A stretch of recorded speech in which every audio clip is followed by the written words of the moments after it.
A seguir, a Susana Carvalho traz-nos uma história de encantar, presumo, pelo menos o título é Era uma vez um planeta encantado. Ela é apaixonada pela comunicação e por mentes inquietas, que é ótimo. Tem 27 anos de experiência na área da publicidade, trabalhou em várias agências multinacionais, dezenas de marcas, numa diversidade de equipas. É presidente da Associação Portuguesa das Empresas de Publicidade e Comunicação desde 2006. É licenciada em Comunicação Social e doutoranda em Alterações Climáticas e Políticas de Desenvolvimento Sustentável. Voltou à universidade para aprender mais sobre o planeta, pois precisava de encontrar respostas e inspiração para melhorar e continuar a inspirar e motivar. Sente assim que este é um tempo de transição para algo que vai nascer de novo e quer definitivamente fazer parte ativa dele. Vamos então ouvir esta história. Era uma vez um planeta encantado.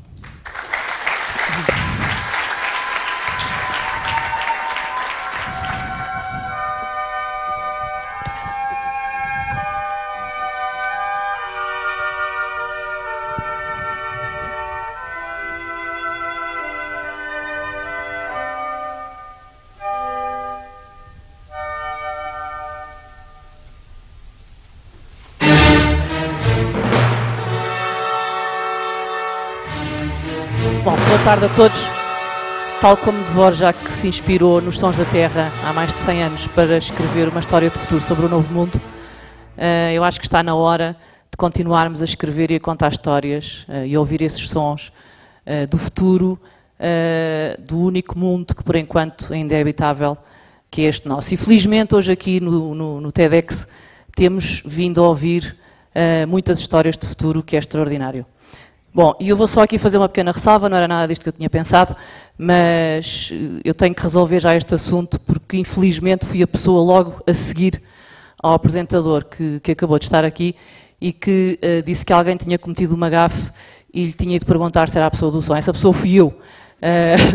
E portanto, aqui entre o Dvorak e o planeta já me lixaram tudo, mas de qualquer maneira eu achei que era melhor resolver isto. Nuno, peço desculpa, mas de facto, além de Tarde Preto, não estava identificado e eu até acho que tinha, sem conhecer a história do Vitinho, até acho que tinha ali alguma coisa. Bom,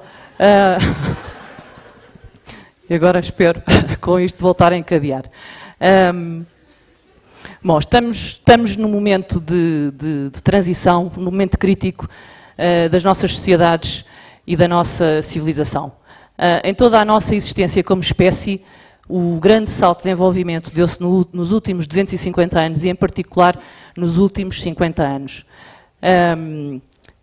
Tivemos o grande desenvolvimento económico e social, a revolução tecnológica, as descobertas na ciência, os avanços na saúde, a sociedade de consumo, o conforto e a riqueza. E crescemos a pensar que este modelo era o ideal e que era exponencial. E fomos alimentando este ciclo durante as últimas décadas, com o crédito ao consumo, com as viagens de sonho, com os centros comerciais, com as marcas de luxo, com os gadgets e, se quiserem, com o dinheiro fácil. E, de repente, um dia, o mundo ruiu à nossa volta e começámos a ouvir dizer que isto, afinal, não dá para todos, a economia estagna, o desemprego instala-se ao nosso lado, nas nossas casas, e o futuro não parece assim tão risonho.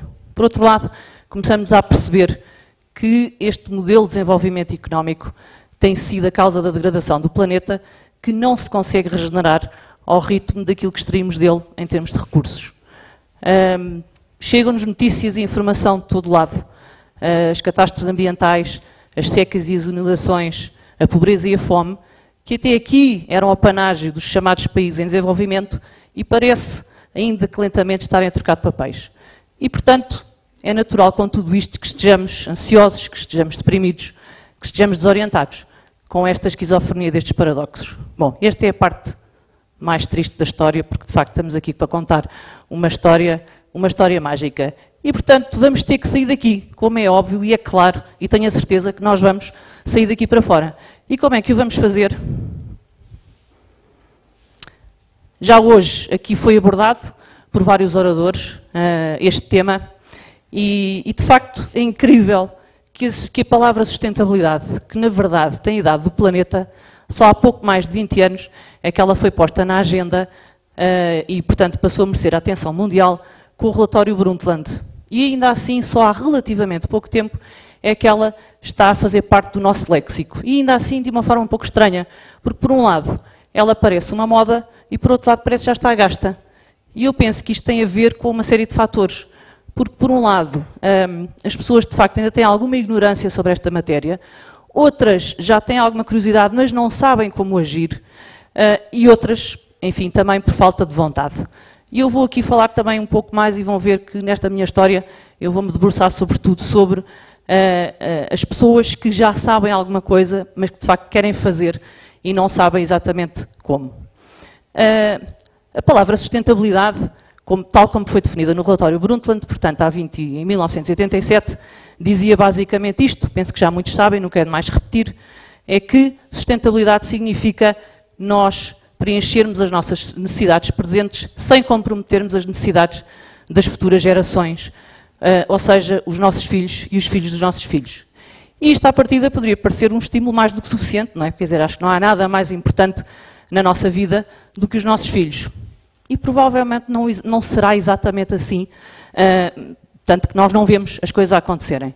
Eu fiz esta pergunta a Jonathan Porritt, o ambientalista, escritor, o responsável pela fundação da maior ONG de sustentabilidade em Inglaterra, o Forum for the Future, quando nos visitou há 2 anos atrás, aqui, e ele teve esta resposta inquietante. Ele disse que a civilização hoje, e nomeadamente o chamado mundo ocidental, parece que tem o seu instinto de sobrevivência adormecido. E acrescentou ainda com alguma ironia que provavelmente será preciso uma grande catástrofe para que as pessoas acordem. Bom, já tivemos algumas, desde então para cá, e parece que ainda não foi o suficiente. Bom, estamos a falar de um horizonte temporal de 20 a 40 anos, e portanto não é assim tão longínquo. E de facto, com a aceleração do desgaste de recursos e de matérias-primas, que só vai tender a exponenciar-se daqui para a frente, por muito que haja muita tecnologia de substituição, não há economia que resista. E é por isso, como também já aqui foi falado várias vezes, e portanto parece que as opiniões começam a ser muitas, é que nós precisamos de olhar para este modelo como a nossa alternativa e encará-lo até mais como uma revolução. Revolução porque temos que mudar radicalmente os nossos hábitos, os nossos comportamentos e as nossas atitudes a uma escala global. E portanto, provavelmente, este vai ser o nosso próximo grande desafio como espécie que temos à frente. Vou aqui só dar rapidamente alguns dados que merecem a nossa reflexão, e o primeiro deles é este, é que desde meados do século XVIII, o chamado período do Antropoceno, parece que o homem se desligou da natureza. Parece que a natureza está ali, para a gente a ver, e nós estamos aqui e somos os grandes. E de facto, isso não é verdade, como todos sabemos. Nós realmente fazemos parte deste enorme ecossistema, temos esta interdependência entre todos os seres vivos e temos que saber encontrar aqui algum equilíbrio para podermos continuar a viver. Hoje a população é pouco mais de 6 bilhões e daqui a 40 anos vai ser de 9 bilhões. Cada pessoa que passa de uma dieta vegetariana para uma dieta carnívora, e, portanto, ou seja, sai da pobreza e, portanto, pode ter uma alimentação mais saudável, é o equivalente a 3 nascimentos. Portanto, uma pessoa, 3 nascimentos. 10 milhões de chineses ascendem à classe média todos os anos. Portanto, a população de Portugal. No espaço dos próximos 9 anos, a China vai introduzir no seu mercado 50 milhões de carros. 1 quilo de bife para ser produzido, e aqui falo de todo o processo de produção, essencialmente com tecnologia artificial, necessita de 6 quilos de cereais e 16 mil litros de água. 1/5 do total de emissões de CO2 mundiais provém da desflorestação. E eu podia continuar aqui a dar N exemplos, vou dar um que me parece ainda mais relevante e que tem a ver com outro tipo de recursos e que são os chamados intangíveis. Ken Robinson, na sua fantástica conferência sobre como o sistema educativo tem sufocado a criatividade, referiu-se aos recursos humanos como recursos naturais, e ele diz que estamos perante uma segunda crise climática, que é precisamente esta, porque diz que o talento, que é de facto um bem precioso em todos nós, ele está escondido. Muitas vezes nem sequer o chegamos a descobrir. E é preciso ir lá bem fundo e conseguir desenterrá-lo. E, portanto, o talento, se bem que seja finito em cada pessoa, ele, na verdade, é inesgotável enquanto nós existirmos. E o problema é que não estamos a fazer um bom uso desta matéria-prima. E, portanto, é aqui, nesta gestão de todos estes temas, que de facto são complexos e que são difíceis de digerirmos, que nós temos que atuar. Um dos desafios que temos pela frente, de facto, é vencer esta guerra do desperdício de todos estes bens, porque, na realidade, eu não estou sequer a falar de entrarmos em privações, de perdermos qualidade de vida, de perdermos conforto, mas apenas de pensarmos, produzirmos, de criarmos, de consumirmos de uma forma um pouco mais inteligente e responsável para não despejarmos tudo na natureza sem benefício de ninguém. E, portanto, é neste sentido que eu falo de agirmos, que não me parece que seja assim tão difícil. Bom, mas como dizia, nós temos de facto aqui um caminho pela frente, estes temas são complexos e nós temos que os tornar interessantes, envolventes, temos que os tornar concretos e temos que os tornar acessíveis. E esta ideia que eu trago hoje, um pouco, uma das formas de conseguirmos fazer isto pode ser através da comunicação e da criatividade. E porquê? Porque do Homo habilis ao século XXI ou ao século 30, aquilo que sempre uniu o homem e vai continuar a unir é a sua necessidade de comunicar, de contar e de ouvir histórias, de criar assunto. E isto independentemente da linguagem ou do formato do momento. Ora, o que é que nos atrai tanto nas histórias, e especialmente as infantis? Eu diria que é, por um lado, a intemporalidade das histórias, o risco da aventura e da descoberta, os papéis do vilão e do herói, a distinção entre o bem e o mal, o ultrapassado obstáculos e o final feliz de preferência. E, portanto, aquilo que nós, de facto, precisamos para nos mobilizarmos é de encontrarmos e de partilharmos estas histórias e procurarmos os nossos heróis. E estamos no momento ideal para o fazer, porque as palavras-chave do século XXI na comunicação são precisamente a conectividade e a interatividade. O que distingue a Web 2.0 da Web 1.0 é precisamente a ligação e a partilha da informação entre as pessoas. E a maior parte das histórias que as pessoas querem contar tem a ver na sua relação com os outros, porque, de facto, o homem é um ator social. Como diz Marshall Gans, a propósito do poder das histórias nos movimentos sociais, ele diz que cada vez que contamos uma história, estamos a fazer um trabalho de identidade. Estamos, na verdade, a recriar a pessoa que fomos e inventar a pessoa que queremos ser. E, portanto, nós temos aqui que pensar, e também já foi há pouco falado com os post-its que eu gostei muito, já foi aqui feita a pergunta, o que é que realmente faz sentido para nós na nossa passagem por aqui? E contarmos essas diferentes histórias e conseguirmos atrair mais e mais gente para cada um poder dar o seu contributo.